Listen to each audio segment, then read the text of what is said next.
This is the first ever ice boat racing cinematic series, documenting the longest ice boat race ever, the 2.4 hours of Le Mans.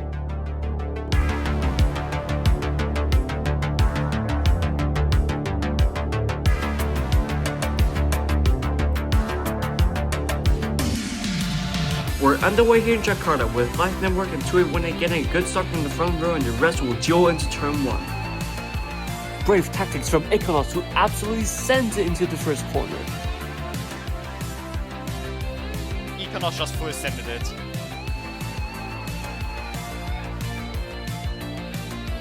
Nothing is fine, I got bumped. I got double bumped. And out in front, there's nothing between Life Network and 281A, with Martin in third. They head into the hairpin. You can scrape on the outside concrete as a block stop, but who's gonna go for it? Bro, I hate you guys so much. What are you doing? POV not knowing how to drive a boat. A disastrous start for Oni Kaiser, so he heads into the pit. 6 whole laps have gone by. 281A and Life Network have remained in cruise control. But that's a back marker there. People call me Moon, running in 27th place. The front runners will have to overtake him. No, it's people Okay, call what me the fuck Moon. are you doing? Fucking kidding me? I don't know who. I don't know What the whose fuck boat is he creation is doing? Serbian just Yeah.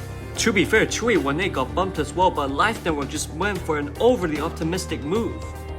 And now Martinitis and Gabriel both overtake him. He's down P4. 281A is already starting to gap the entire field because Martinitis is unable to lap Moon. So Life Network, after all that chaos, heads into the pit. But this is good though, because Martinitis and Equinox are both getting stuck by People Call Me Moon. Life Network's early pit pays off, as he's now back into second place, with 2818 way ahead. Techno Gustav is on course for a podium as well. But a big mistake there as Gustav scrapes on the inside. That gives Equinox P3.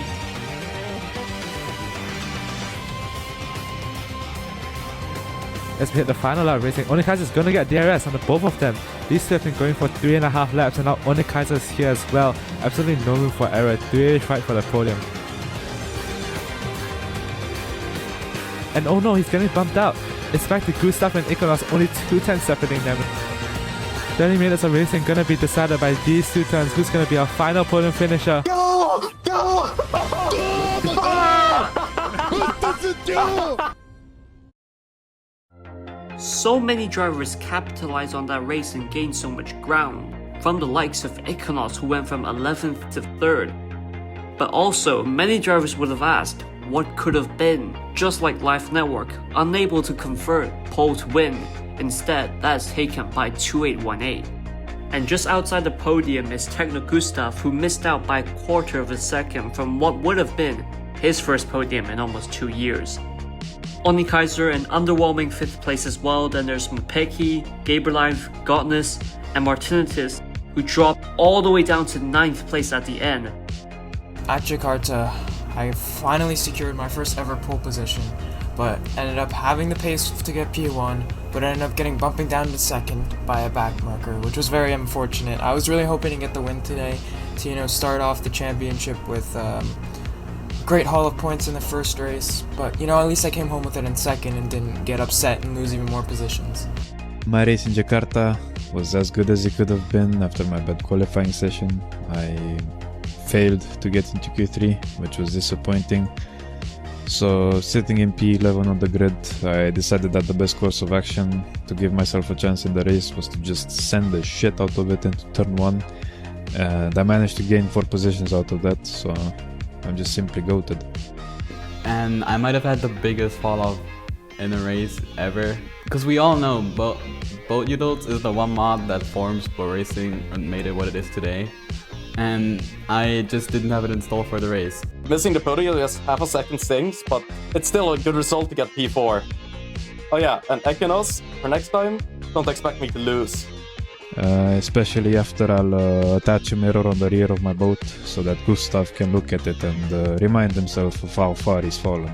I think what we're seeing right now are newer names entering the conversation, because this is Life Network's first proper chance at a boat racing title. And if he can be more patient with the backmarkers, then there's no doubt that he can fight the other guys. This first race here in Jakarta showed us a lot. It had a whopping 53 side-ups, where you had to be within 1.8 seconds of the fastest driver just to qualify for the race. But I think the next race in Le Mans, that's the real deal.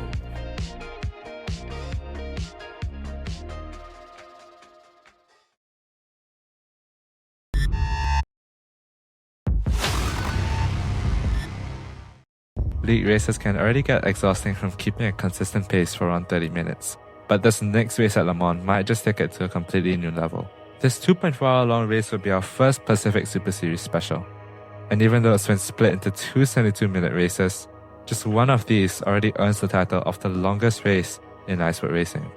Drivers can score points in either of these three ways.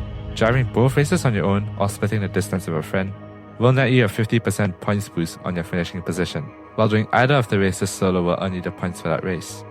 It'll be the toughest challenge yet for a lot of these drivers, so let's have a look at what they have to say. So the reason I chose full distance is because it's very rare for there to be a race this long, so I want to experience it in its entirety. As for the track, I think it's definitely on the more difficult side. It has lots of corners where you really need to get close to the edge in order to not lose time, so avoiding scraping is going to be really important. I want to do full distance because that is just the raw experience of Le Mans. I think this race does give me a comparative advantage because I'm gonna have 1.2 hours to prepare for race B before everyone else in race B, so I'll already be set. And the key is, for this race, rhythm is everything. I have actually quite some experience with endurance racing, like Julian Coolring and then the 4th layer race from All Stars. And with all that experience, it's gonna be easy to say, this race is going to be massive.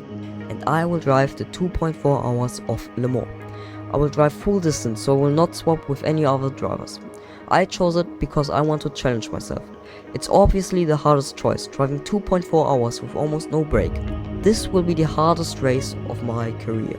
So I've chosen to do a pairing with a driver who is pretty good at iceboarding in my opinion. This does not mean the race is going to be easy, it means the race is very reliant on both of us. But I don't think we'll fail spectacularly. I have done an endurance racing before, but this race is on another whole level, so I don't expect to have much of an advantage. I already have some experience with endurance race, even though the track is complicated in some parts. So let's try to get a good result. For my partner, I decided to go with Big Burp. Le Mans will definitely be challenging and unlike anything else ever done in the iSport racing community.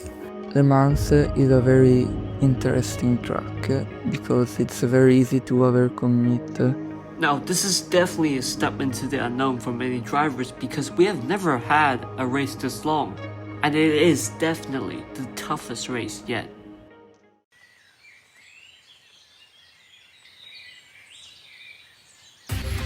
Welcome along to the one-shot qualifying that determines the starting order for race A. The pressure has never been this high because this is a very difficult lap to hook up, and it's very long too. As you can see right now is Gilo and Equinox taking the lead, but Life Network has started a bit late. This is definitely a big decider for the championship. Of course because of the 50% boost, but also because it's not just me racing this time, and Tuit's going on his own, and I feel like it'll be better because me and Blipdash will be in a better position. Life Network will only do race A while his teammate Blipdash is going to be in race B. But the thing is, Chui18 is doing the full distance because his pairing couldn't show up, so he's practically forced to do double the distance that he would have intended. And do remember, Life Network started late, that's why he's not within the pack. Looks like Gilo's just gonna run away with this though, pole position. Yeah, I think... Like, quite a long shot. At least for race A, this seems like Gilo's game. Make it close. Oh, Ferrari with an insane chicane. Suddenly, oh, Gilo's scraping! No, Gilo, what? No, on the last turn. Oh, Gilo messed up the last chicane. What? Like, literally the last corner. He went from, like, first by, like, 2 seconds to, like, not first. That's probably back-to-back poles. Holy shit, that lap is so good. Come on! Just fucking go! That is some insane stuff. Life Network is... Life Network by second! Starting by late. 1 second! He's gonna get the only lap into the 222s or 223s even, and that's gonna be straight on to pole. The feeling of, when I got pole, it was pretty great. But the best thing is, on the mall, you can just straight line while everybody else has to dodge you and lose some time.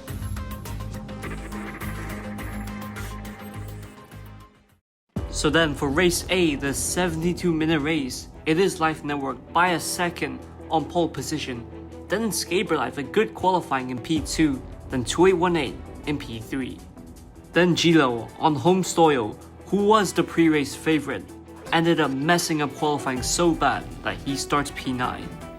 Well, this is a once-in-a-lifetime experience in iceboat racing. It is the longest, the toughest, the most exhausting race you'll ever drive in. And it starts in 5, 4, 3, 2, and 1.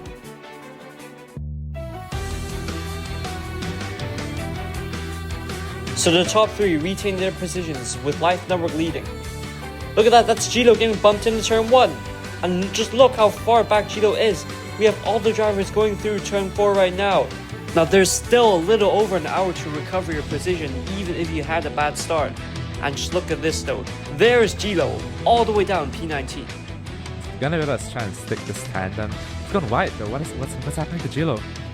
Perhaps not making chance. I think he's just missed the corner again. And when you just look at the commanding lead that Life Network already has. What's my gap right now, son? 3 seconds. What? That's crazy. We're on the 3rd lap with Gilo getting DRS on this what is going to be a 4-way tandem between JH- AO and Kane as well. Gilo could gain up to P10 with this. It seems like Gilo's got JH- now, he could get ahead of Kane as well. He's making up good ground, but he's still got a mountain to climb. And there's Gilo, taking these corners much smoother than the other drivers, and he's up into P10. It's Gilo behind. Gilo's trying to stick it. Gilo is gonna get DRS. He's gonna get blocked so hard. He barely sticks it. Gilo sticks the DRS. And he's gonna get a hit of Faxio. And I think he might have this P7.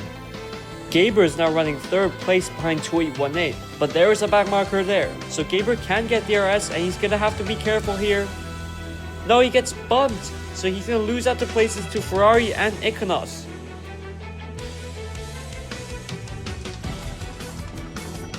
Gaber got killed. So it's now on Iconos to overtake the exact same back marker. As he then hugs the apex, it's a clean move. He overtook Gaber, now he's up into P4. And there's Gilo on the move again. This time it's Gaber Life in front of him. And I don't think Doubtlaber's gonna get it as well, so he's gonna have to be really careful. Yep, Gilo has it. He's gonna be really Gilo careful. has it. He plays it smart, doesn't get bumped. I think Gilo, we can watch back towards him into the harder chicane. Whoa, that's carrying a lot more speed into the chicane. A lot more speed than Gaber, yeah. It's now lap 18 and Gilo has now caught up to Iconos and about 9 seconds off Life Network. Iconos makes his first pit now. Gilo has lapped Teddy, so he's off into P3 with 28 and Life Network ahead. Dude! He's rubber banding halfway across the straight.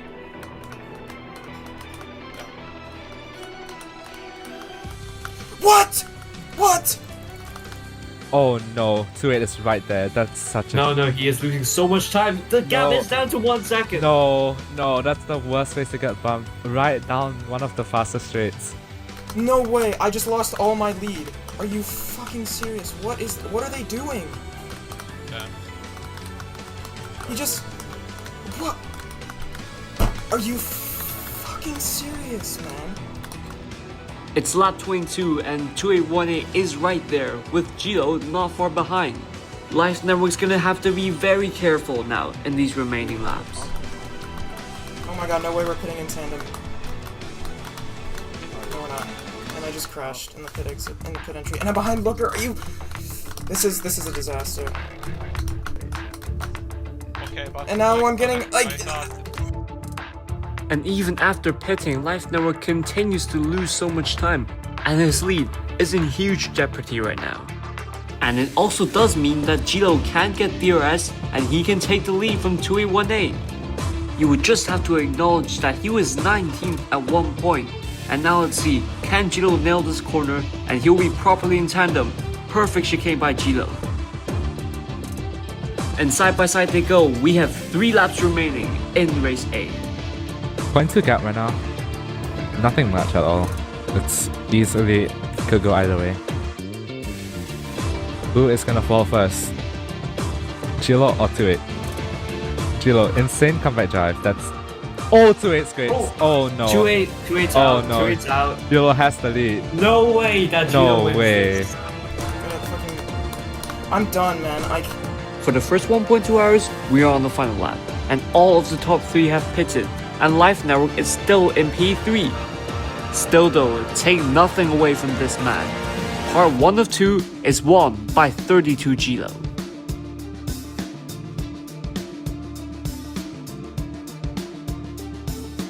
This is extremely frustrating, man. This is the second race in a row I've lost it to a lagging back marker, and it's so frustrating because it feels like it's out of my control. Like I've been driving perfectly. I had such a big gap, and there's just one guy freezing on the middle of the straight that kills my whole race. That was unfortunate there for Life Network and also not great from the race control. But now Blipdash, his teammate, has a lot to do if they want to win. In Le Mans, your results are based on your race time. So what matters more are your gaps between the drivers rather than the actual positions. And at the moment, Gilo is 5 seconds ahead of 2818, who is also 2 seconds ahead of Life Network. I don't think you should discount Icknos as well because he was actually very close to the top 3 runners. But what this does mean is that Gilo will start on pole position for race B, with 2818 also running full distance, so he will start P2, but Life Network now swaps to Blipdash, with Icknos also doing the full distance. Then Ferrari will swap to Ice Joe, then Gustav and Gaber also are doing the full distance. Now this is just the first half of this 2.4 hours event, so let's see what the drivers think of the first 1.2 hours. Honestly, I found the race very tough to keep pace and it was very tiring, not thinking the fact that I had a very bad stomachache in the middle of the race and somehow I managed to keep it going. When I got to lap 15 of the first race and it was like, wait, there's still 40 more laps of this?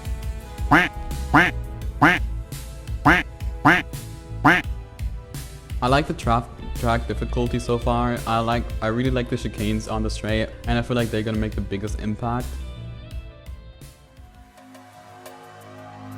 Let's get part 2 going. This is the second 1.2 hour race that completes the entire Le Mans event.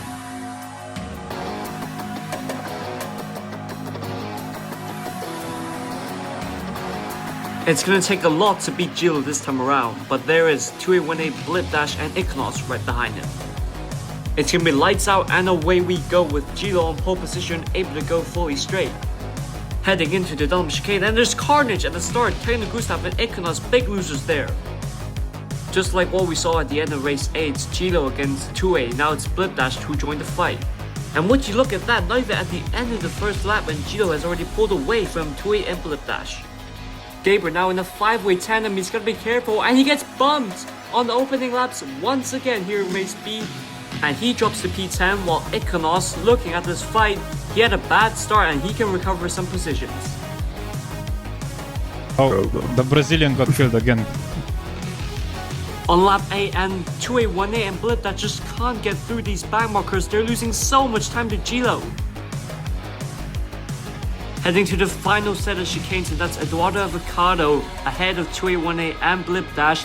28 gets through cleanly, but not for Blipdash, he gets bumped. This is dreamland for Gilo, and look at that, Blipdash going wide. Eduardo Avocado causing more problems for Blipdash, and he gets bumped again. Icknos overtakes him for third. If Icknos can recover his 7-second deficit to Life Network from race 8, he can overtake Blipdash and Life Network for the overall third place when the race times get combined. And it does make sense for Blipdash to pit now from 4th place after losing so much time there. The pairing of Life Network and Blipdash are at risk of their 3rd place because Icknos is charging through the field. But what is that? That's Blipdash DNFing from the race. This is detrimental for Life Network because he will now not get a 50% boost because he technically did not finish the full distance. And with the pairing of Life Network and Blip Dash firmly out of contention, Iconos charging through the field, he's caught up to 2818. With DRS, he can get into tandem now, and Iconos and 2818, they are about to finish both races, meaning they will get a 50% boost, but Life Network will only be counted for its result in race 8, without any boost. It's going to take a really strong chicane for Iconos to stick this tandem, and he does, gaining at least 3 to 4 tenths of a second. Iconos is now up to P2 as 2818 is forced out of tandem. So now there's a conversation between Iconos and 2818. 2818 finished around 9 seconds ahead of Iconos in race 8, meaning that Iconos has to recover that 9-second gap in order to finish in P2, the overall P2, when the race times get combined. Okay, so I think what he's probably thinking right now, like, okay, I need 28 to get bumped right now. The net gap between them at the moment, Iconos is about 5 seconds ahead of 2818. What was the number times 5? 2 minutes 40. So it's 10 minutes, 200, 20. Wait, it's 120. Oh, I didn't fucking pit. Okay. Anyone close to you? He started talking about mathematics. It's gonna be I think, soon. wait, did 28 lose? But okay, yeah, look at the scoreboard. The 28 lost time. 28 lost time. Okay, I think Abby gets bumped. Wait, Okay, let's go. what? Let's go back to 28. Hold on. I have no idea. Wait, what? Out the pits too, like. I was tracking his time. He didn't lose any time though. Like what? Huh? What even happened there? It was pit entry. It's probably pit entry. Oh, maybe it was the pit entry. Oh no. Iconos has to be 9.3 You wanna wait 9 seconds? You're already past me. It's so over. Wait, It's over. It's over. Gila wins the longest ice bowl race ever. But Iconos does take second place, and the overall second place, Overall I second think, place as is well, going to yeah. go to himself as well. 2-8 losing out just at the end. Yeah. But he's still going to gain Good time drive, on, great drive from Iconos. 2-8 just falling short a for little sure. bit. And you know what this helps? This does help Life indirectly by losing 2-8 Yeah, some exactly. points. It does help Life indirectly. Life is going to take a big hit, but it's not as big as P2 would have been. Yeah. Whereas the second half done with Gila winning once again by even bigger margin. Then it's Iconos 2818, then Vaxio with a strong race P after a not so good race A, followed by Technical Staff Martin Tis, who went all the way from last place because his pairing couldn't show up, so he was essentially relegated to the back of the grid. Then Iltis Amor, Sandors, and Gaberlife. And here's a quick look of the full results. On your left are the people who did full distance or got a pairing, and on the right are either people who intended to do one race without pairing, or people who had their teammates DNF and therefore they were only counted as solo. In my opinion, the hardest aspect was the physical pain that I had, since my fingers actually started to hurt a little bit in the second half. Well, it was a really annoying experience. Very challenging but hella fun. But I'm still happy I chose full distance because I had the pleasure of absolutely gapping Gustav Technology 2 times. I managed to beat 2-8 in the tandem as well, but he wasn't in his best form, so I will not get too excited. With the current trajectory, it would indicate that I could win a race in the future, but we know boat racing is unpredictable. You can just ask Live Network. Do I think I can beat Live Network in the coming races? If he continues to get bumped, then yeah, probably. The hardest aspect of the race was just consistent pace. My consistent pace was 3 seconds slower than my PB. And I have F bound to race leave. And so after like 10 laps, my fingers had already gone numb, like around lap 10, and hit F and left. The only hard part were the back markers and the lag drivers. I didn't really had any problems concentrating or pain. It was much easier than I expected. I think the hardest part of it might have just been my racing hand getting really cold. The race was kinda tough, but I mainly fell off in the last several laps. Very soon we'll head to Road America for round 3. It's one of the more shorter laps, but it's one of the most thrilling tracks ever. As of now, you can see there's nothing between 2818 and Life Network. They will continue to fight for the title. For everyone else, they'll unleash their pace in practice ahead of this weekend in Road America.